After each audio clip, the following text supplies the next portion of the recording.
Assalamualaikum warahmatullahi wabarakatuh. Perkenalkan saya Sri Adinda Finisi dengan NIM 190530097. Saya akan menjelaskan materi tentang pendekatan pembelajaran. Yang pertama yaitu ada pendekatan konsep. Pendekatan konsep adalah pendekatan yang mengarahkan peserta didik menguasai konsep secara benar dengan tujuan agar tidak terjadi kesalahan konsep. Konsep adalah klasifikasi perangsang yang memiliki ciri-ciri tertentu yang sama. Nah, konsep merupakan suatu struktur mental yang diperoleh dari pengalaman dan pengamatan. Pendekatan konsep ini merupakan suatu pendekatan pengajaran yang secara langsung menyajikan konsep tanpa memberi kesempatan kepada siswa untuk menghayati bagaimana konsep diperoleh. Ciri-ciri suatu konsep adalah yang pertama yaitu konsep memiliki gejala-gejala tertentu. Nah, yang kedua, konsep diperoleh melalui pengamatan dan pengalaman langsung. Yang ketiga yaitu konsep berbeda dalam isi dan luasnya. Selanjutnya, kondisi-kondisi yang dipertimbangkan dalam kegiatan belajar mengajar dengan pendekatan konsep. Yang pertama yaitu ada menanti kesiapan belajar, kematangan berpikir sesuai dengan umur dan lingkungan. Yang kedua yaitu mengetengahkan konsep dasar dengan persepsi yang benar yang mudah dimengerti. Nah, selanjutnya yaitu ada langkah-langkah mengajar dengan pendekatan konsep melalui 3 tahap. Yang pertama yaitu ada tahap enaktik. Tahap enaktik dimulai dari pengenalan benda konkret. Yang kedua yaitu menghubungkan dengan pengalaman lama atau berupa pengalaman baru. Yang ketiga yaitu adalah pengamatan, penafsiran tentang benda baru. Yang kedua ada tahap simbolik. Tahap simbolik yaitu diperkenalkan dengan yang pertama simbolik lambang, kode seperti angka, huruf, kode, dan lain-lain sebagainya. Yang kedua yaitu ada membandingkan antara contoh dan non-contoh untuk menangkap apakah siswa cukup mengerti akan ciri-cirinya. Yang terakhir yaitu ada memberi nama dan istilah serta definisi. Yang ketiga yaitu ada tahap ikonik.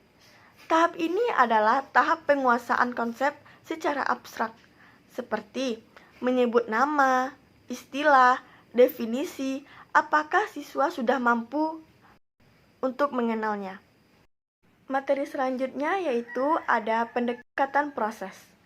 Pendekatan proses merupakan pendekatan pembelajaran yang memberikan kesempatan kepada siswa untuk menghayati proses penemuan atau penyusunan suatu konsep sebagai suatu keterampilan proses. Pendekatan proses adalah pendekatan yang berorientasi pada proses, bukan hasil. Pada pendekatan ini, peserta didik diharapkan benar-benar menguasai proses. Pendekatan ini penting untuk melatih daya pikir atau mengembangkan kemampuan berpikir dan melatih psikomotor peserta didik. Dalam pendekatan proses peserta didik juga dapat mengilustrasikan atau memodelkan dan bahkan melakukan percobaan. Evaluasi pembelajaran yang dinilai adalah proses yang mencakup kebenaran, cara kerja, ketelitian, keakuratan, keuletan dalam bekerja, dan sebagainya. Nah, selanjutnya ada pembelajaran deduktif. Pembelajaran deduktif merupakan imbangan yang sangat dekat bagi model pembelajaran induktif. Keduanya dirancang untuk mengajarkan konsep dan generalisasi, mengandalkan contoh, dan bergantung pada keterlibatan guru secara aktif dalam membimbing siswa. Perbedaan terletak pada urutan kejadian selama pembelajaran, keterampilan berpikir, cara memotivasi, dan waktu yang diperlukan, serta biasanya pada pembelajaran pendekatan deduktif, seorang guru harus lebih aktif daripada siswanya. Pembelajaran dilakukan dengan metode ceramah, tanya jawab, dan simulasi. Dalam strategi pembelajaran deduktif, pesan diolah mulai dari hal yang umum kepada hal yang khusus, dari hal abstrak kepada hal yang nyata, dari konsep-konsep yang abstrak kepada contoh-contoh yang konkret, dari sebuah premis menuju ke kesimpulan yang logis. Selanjutnya ada langkah-langkah dalam strategi deduktif meliputi 3 tahap. Yang pertama, pengajar memilih pengetahuan untuk diajarkan. Yang kedua, pengajar memberi pengetahuan kepada peserta didik. Yang ketiga, pengajar memberikan contoh dan membuktikannya kepada peserta didik. Misalnya, bila diambil contoh untuk pengajaran tentang kalimat tunggal, maka pengajar mulai dengan definisi kalimat tunggal, contoh-contoh kalimat tunggal, dan dilanjutkan dengan penjelasan ciri-ciri kalimat tunggal. Teknik penyajian pelajaran yang paralel dengan strategi pembelajaran deduktif adalah teknik ceramah. Kemudian ada pembelajaran deduktif terdiri dari 4 tahap. Yang pertama, guru mulai dengan kaidah-kaidah konsep atau pernyataan yang mana dalam pembelajaran diupayakan untuk pembuktiannya. Yang kedua, guru memberikan contoh-contoh yang menunjukkan pembuktian dari konsep. Yang ketiga, guru memberikan pertanyaan kepada siswa untuk mendapatkan ciri dan bukan esensi dari konsep-konsep. Yang keempat, siswa memberikan beberapa kategori dari contoh yang diberikan oleh guru.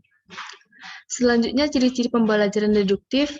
Yang pertama, berorientasi kepada siswa. Yang kedua, berstruktur tinggi. Yang ketiga, penggunaan waktu yang lebih efisien. Yang keempat, kurang memberikan kesempatan untuk belajar sewaktu-waktu. Selanjutnya yaitu langkah-langkah yang dapat ditempuh dalam model pembelajaran dengan pendekatan deduktif. Yang pertama, guru memilih konsep, prinsip, inisiasi, aturan yang akan disajikan. Yang kedua, guru menyajikan aturan, prinsip yang bersifat umum, lengkap dengan definisi dan contoh-contohnya. Yang ketiga, guru menyajikan contoh-contoh khusus agar siswa dapat menyusun hubungan antara keadaan khusus dengan prinsip umum yang didukung oleh media yang cocok. Yang keempat, guru menyajikan bukti-bukti untuk menunjang atau menolak kesimpulan bahwa keadaan umum itu merupakan gambaran dari keadaan khusus.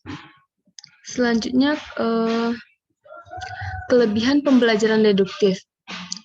Cara yang mudah untuk menyampaikan isi pelajaran. Yang kedua, pendekatan ini sesuai untuk digunakan dalam proses pembelajaran. Guru memberikan penerangan sebelum memulai pembelajaran.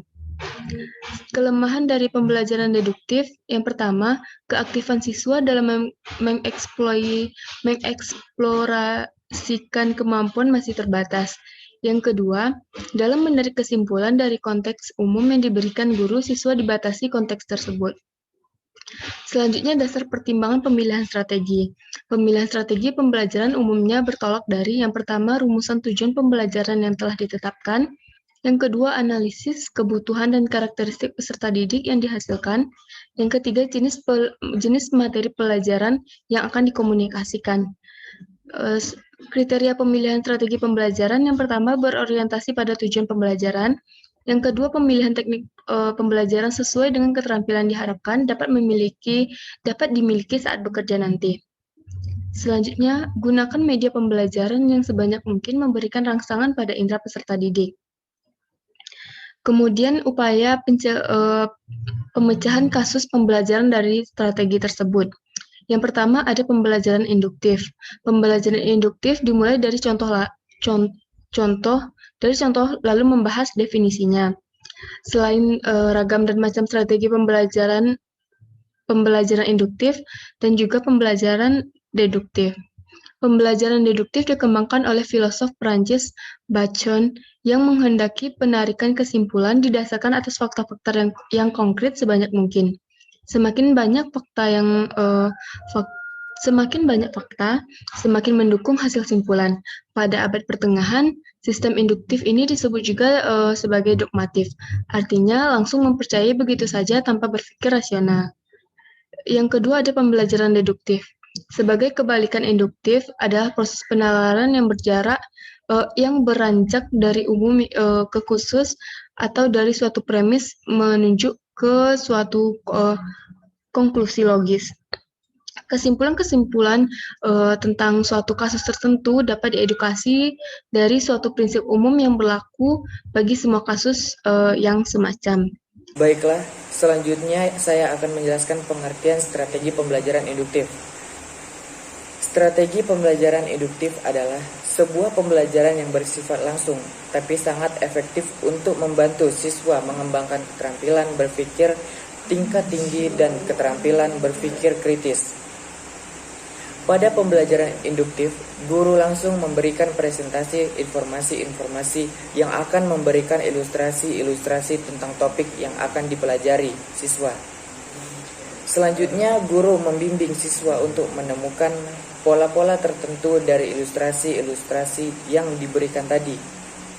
Strategi pembelajaran induktif dirancang berlandaskan teori konstruktivisme. Dalam belajar, pembelajaran ini membutuhkan guru yang terampil dalam bertanya atau questioning dalam penerapannya.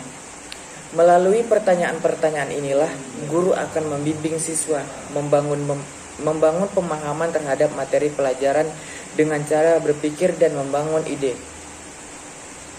Pada pendekatan induktif, dimulai dengan memberikan bermacam-macam contoh. Dari contoh-contoh tersebut, siswa mengerti keteraturan dan kemudian mengambil keputusan yang bersifat umum. Selanjutnya yaitu jenis pendekatan induktif. Jenis pendekatan induktif terbagi menjadi 4. 1. Membutuhkan satu generasi daripada contoh-contoh tertentu. Misalnya, mencari ciri-ciri yang sama dari berbagai jenis pasar. 2. Membentuk satu prinsip dari uji kajian tertentu. 3. Membentuk satu hukum dari pernyataan-pernyataan tertentu. Misalnya, mendapat hukum permintaan dan penawaran dari analisis pasar dan pedagang. Yang keempat, mendapat satu teori dari urutan suatu pemikiran. Selanjutnya, langkah dalam strategi pembelajaran dengan pendekatan induktif. 1. Guru memilih konsep, prinsip, aturan yang akan disajikan dengan pendekatan induktif. 2. Guru menyajikan contoh-contoh khusus, prinsip atau aturan yang kemungkinan siswa memperkirakan sifat umum yang terkandung dalam contoh. 3. Guru menyajikan bukti yang berupa contoh tambahan untuk menunjang atau mengangkat perkiraan. 4. Menyimpulkan, memberi penegasan dari beberapa contoh, kemudian disimpulkan dari contoh tersebut, serta tidak lanjut selanjutnya, yaitu kelebihan dan kelemahan pembelajaran induktif. Kelebihan pada model pembelajaran induktif, guru langsung memberikan presentasi informasi yang akan memberikan ilustrasi-ilustrasi tentang topik yang akan dipelajari siswa, sehingga siswa mempunyai parameter dalam pencapaian tujuan pembelajaran. Ketika siswa telah mempunyai gambaran umum tentang materi pembelajaran, guru membimbing siswa untuk menemukan pola-pola tertentu dari ilustrasi-ilustrasi yang diberikan tersebut, sehingga pemerataan pemahaman siswa lebih luas dengan adanya pertanyaan-pertanyaan antara siswa dengan guru. Untuk kelemahannya, model ini membutuhkan guru yang terampil dalam bertanya atau questioning, sehingga kesuksesan pembelajaran hampir sepenuhnya ditentukan kemampuan guru dalam memberikan ilustrasi-ilustrasi.